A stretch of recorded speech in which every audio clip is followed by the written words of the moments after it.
Manuel, gracias por este ratito. Bienvenido. Gracias a ustedes. ¿Cómo le va? ¿Cómo estás? Cuando uno habla de pobreza, la discusión pública, bueno, la política respecto al hambre, está Daniel Arroyo en minutos aquí con nosotros, uno de los que explicitó el programa de Alberto Fernández específico para el tema, etc. Está hablando todo el tiempo de educación también, pero la educación no está en el centro de la escena. ¿Qué nos pasa? De la educación hablamos poco y creo que hay varios temas en lo que es la contienda electoral que hemos hablado poco, pero uno de ellos es la educación. Precisamente por eso el miércoles nosotros hacemos un foro que se llama Hablemos de lo que hay que hablar, hablemos de educación. Una locura, ¿no? Tratar de llenar un teatro de la avenida Corrientes para hablar de educación. ¿Cuál es el teatro? El teatro es el Metropolitan Sura y lo vamos a hacer a la mañana. Todavía hay vacantes, hay mucha gente interesada, pero queremos que se produzca una explosión, que se produzca una gente muy comprometida con este tema. Vos decís que no se habla de educación, indirectamente no se habla de educación. Porque lo que nosotros creemos es que debajo del iceberg donde se visualiza el problema económico está el problema educativo. Vos te referís al hambre.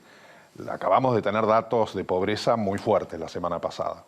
¿Cómo pretendemos que esa sociedad donde tenemos más de un 50% de chicos bajo la línea de pobreza tenga condiciones de educabilidad?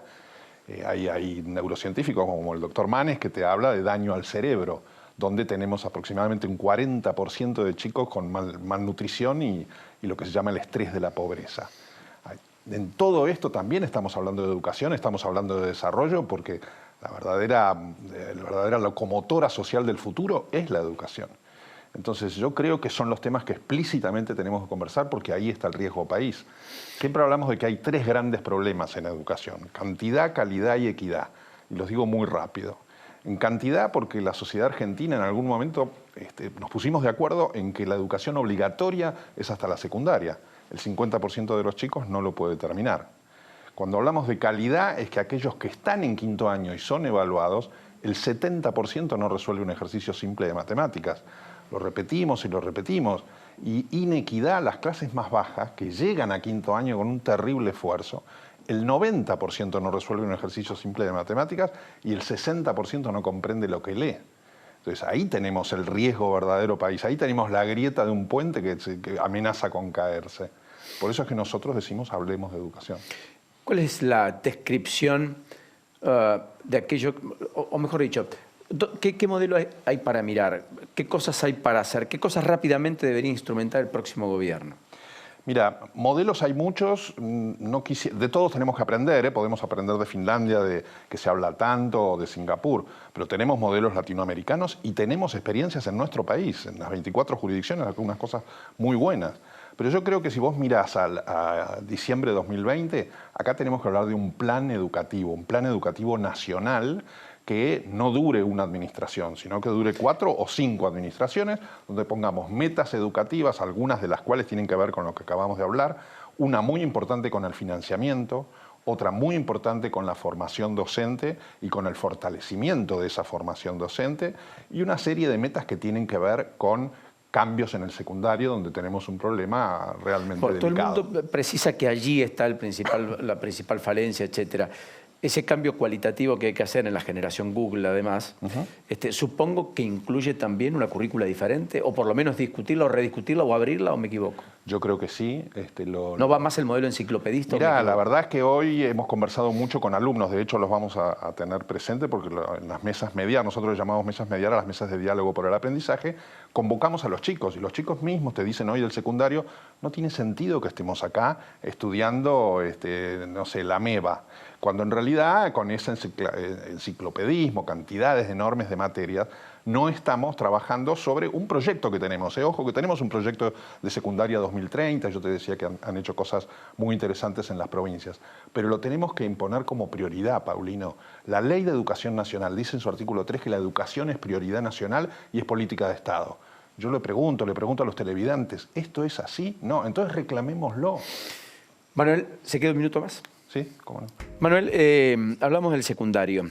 Hay todo un debate sobre la especialización, las carreras técnicas, cómo dar instrumentos para una mano de obra de una calificación mayor y poder así construir también con carreras técnicas terciarias de 1, 2, 3 años, lo que de otro modo no se puede construir y que es usos y costumbre en buena parte del mundo desarrollado. ¿Eso en la Argentina es un capítulo a armar o no? Es un capítulo a armar, todo lo que sea vinculación entre la educación y el trabajo. Hubo diferentes proyectos, como te decía antes, hay proyectos interesantes para mirar con lupa, Ciudad de Buenos Aires y esta tan, digamos, dicotomía que se habló entre la vinculación con lo que se llamó pasantías, pero hay que hacer un trabajo entre lo que es esta vinculación y unirlas.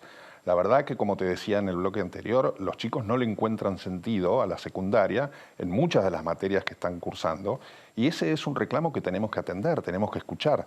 Y sobre todo si esto lo vinculamos con las tecnologías. Las tecnologías no dejan de ser una herramienta, pero los chicos las manejan de una manera quizá hasta más moderna, que son los docentes, pero ahí tiene que armarse este vínculo para estudiar, ya sea con proyectos o estudiar con una finalidad, como vos indicabas, vinculado al mundo del trabajo y vinculado a la técnica. Sí, claro, correcto. Lo último, la idea del pupitre con el pizarrón, etcétera, ¿está perimido? ¿Es una vieja arcaica? ¿Una idea arcaica? Mira, fue una gran tecnología, pongámoslo claro. Sí, claro, hace 100 años, no hay duda. Hace 100 años, sin duda, y con muchísimo éxito en muchas cosas.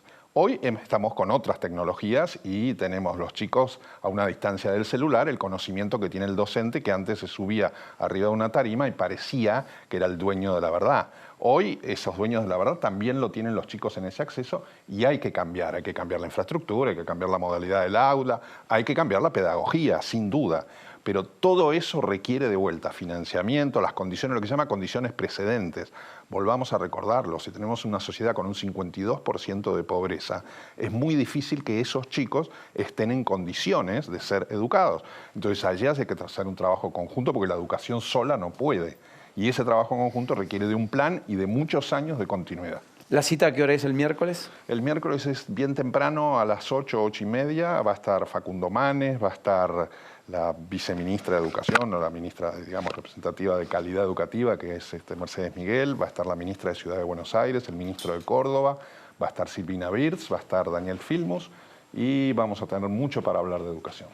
Es muy importante. En el Teatro Metropolitan Es el Teatro Metropolitan Sura y todavía tenemos vacantes. Gracias. Gracias a vos, Paulino. Gracias a todos. Son minutos ganados a la vida, estas discusiones hay que plantear.